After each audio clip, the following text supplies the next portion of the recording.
नमस्कार दोस्तों। तुर्की ने आर्मेनिया के अंदर घुसकर आर्मेनिया के सुखोई 25 को अपने F-16 फाइटर जेट से मार गिराया और ये उस हमले का बदला माना जा रहा है जिसमें आर्मेनिया ने भी अजरबैजान के अंदर मिसाइलें मारकर अजरबैजान के कुछ हेलीकॉप्टर्स को मार गिराया था।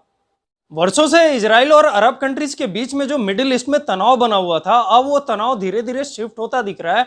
अरब कंट्रीज में जहां शांति पैदा होते दिख रहा है, वहीं अब ये तनाव शिफ्ट होकर सेंट्रल एशिया में बढ़ता हुआ दिख रहा है और इस तनाव के सबसे केंद्र बिंदु में है, सेंट्रल पॉइंट में है, तो वो है टर्की, जो हर विवाद को लगभग पैदा कर रहा है और वहां पे हर विवाद में कूद पड़ रहा है।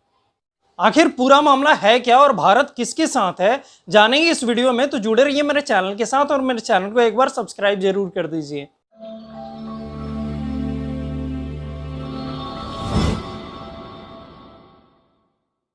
दोस्तों, नक्शे पे आप जो रूस आज का देख रहे हैं वो दुनिया का सबसे बड़ा देश है क्षेत्रफल के हिसाब से देखें तो, लेकिन ये रूस पहले और भी ज्यादा बड़ा हुआ करता था। ये कई देशों को मिलाकर एक सोवियत संघ के नाम से जाना जाता था, लेकिन 1991 में यह सोवियत संघ टूट गया और इसके टूटने के पीछे एक यूक्रेन में न्यूक्लियर ब्लास्ट को जिम्मेदार माना जाता है। और ये जब सोवियत संघ टूटा तो ये लगभग 15 देशों में टूटकर बिखर गया, जिसमें रूस सबसे बड़ा हिस्सा निकला। उसके बाद यूक्रेन, जॉर्जिया, आर्मेनिया, अजरबैजान और अन्य कई ऐसे देश थे जो टूट के रूस से अलग हो गए। आर्मेनिया और अजरबैजान दोनों देश एक दूसरे के पड़ोसी हैं। अगर नक्शे के ऊपर देखेंगे तो साउथ में ईरान है जिसकी सीमा दोनों देशों के साथ लगती है। आर्मेनिया के अगर नॉर्थ में देखेंगे तो उधर जॉर्जिया है और वेस्ट में अगर देखेंगे तो टर्की है। अगर अजरबैजान को आप नक्शे पे देखेंगे तो अजरबैजान दो हिस्सों में बटा हुआ है और बीच से आर्मेनिया है। अजरबैजान में एक ईस्ट का हिस्सा और एक वेस्ट का हिस्सा है और बीचों बीच पूरा जो लैंड का हिस्सा है, टुकड़ा है, वो आर्मेनिया का है। ये बिल्कुल पाकिस्तान के नक्शे की तरह है, जो पाकिस्तान 1971 से पहले हुआ करता था। जो आज का बांग्लादेश है वो 1971 से पहले पाकिस्तान का ईस्ट पाकिस्तान माना जाता है और बीच में भारत था। लेकिन 1971 के जंग में वो पाकिस्तान जो है वो भारत से हार जाता है और भारत ईस्ट पाकिस्तान को आज़ाद कर देता है, वेस्ट पाकिस्तान से अलग कर देता है और ये ईस्ट पाकिस्तान आज का बांग्लादेश बन जाता है। लेकिन यहाँ पे ऐसा कोई भी मामला नहीं है। जो ईस्ट और वेस्ट का अजरबैजान है, दोनों एक ही है और बीच में आर्मेनिया है। अजरबैजान एक मुस्लिम मेजोरिटी कंट्री है, वहीं आर्मेनिया एक क्रिश्चियन मेजोरिटी कंट्री है। अगर पॉपुलेशन की बात करें तो अजरबैजान की पॉपुलेशन लगभग 1 करोड़ के आसपास है, वहीं आर्मेनिया की पॉपुलेशन महज 30 लाख ही है।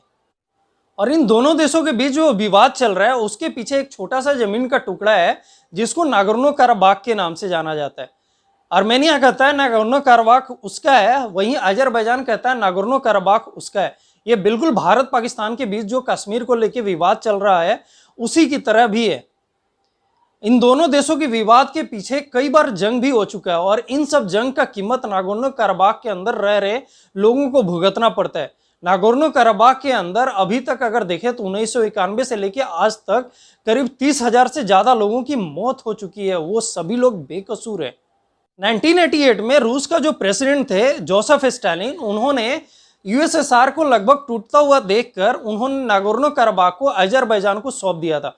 लेकिन अजरबैजान के साथ एक कॉन्ट्रैक्ट रखा था कि अजरबैजान नागोर्नो कराबाख को एक ऑटोनोमस कंट्री के रूप में रखेगा, ऑटोनोमस लैंड मास के तरह रखेगा। यानी वो जमीन का टुकड़ा जो है वो रहेगा तो अजरबैजान का, लेकिन वहां पे एक अलग सरकार होगी जो जिसके ऊपर अजरबैजान की सरकार का किसी भी तरह का इन्फ्लुएंस नहीं होगा।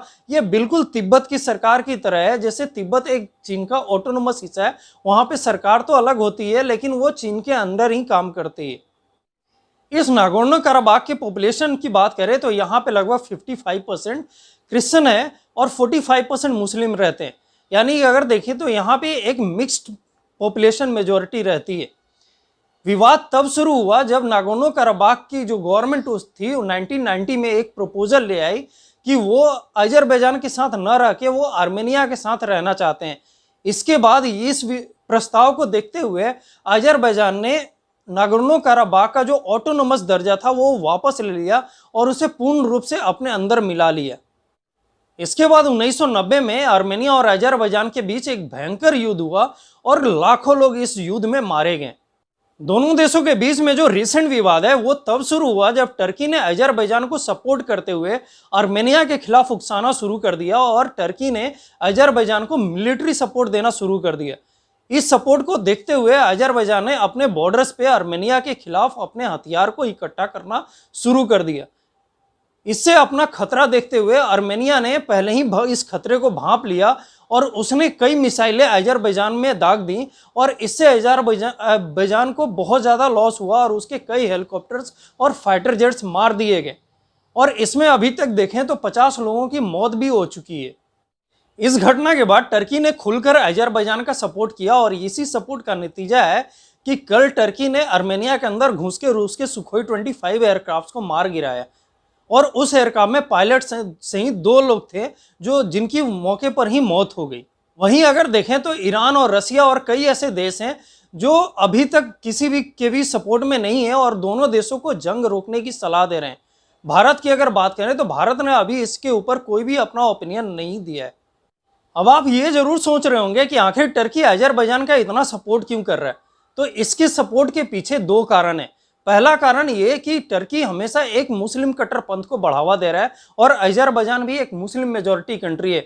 तो पहला कंट्री तो यही हो गया कि मुस्लिम मुस्लिम भाई भाई, तो टर्की उस पर हमेशा साथ देगा और यही कारण है कि टर्की अजरबैजान के साथ खड़ा हो गया।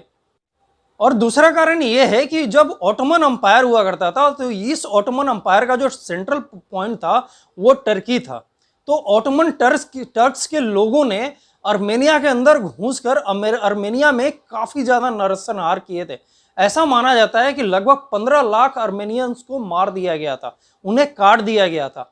इस नरसंहार को आर्मेनिया कभी भूल नहीं पाता है और हर इंटरनेशनल बड़े प्लेटफॉर्म पे इस नरसंहार का मुद्दा आर्मेनिया हमेशा उठाता रहता है ताकि टर्की को इसके लिए बदनाम और बेइज्जत किया जा सके। इस पूरे विवाद के ऊपर भारत का कोई भी अभी तक ओपिनियन नहीं आया है। वो इसलिए भी क्योंकि भारत 2 देशों के बीच में कभी टांग नहीं अड़ाता। भारत एक शांतिप्रिय मुल्क है, जल्दी वो किसी भी तरह के विवाद में पड़ना नहीं चाहता। लेकिन अगर इनडायरेक्टली देखें तो भारत आर्मेनिया का ही सपोर्टर है क्योंकि आर्मेनिया को भारत अपने हथियार सप्लाई करता है, आर्मेनिया को हथियार बेचता है भारत।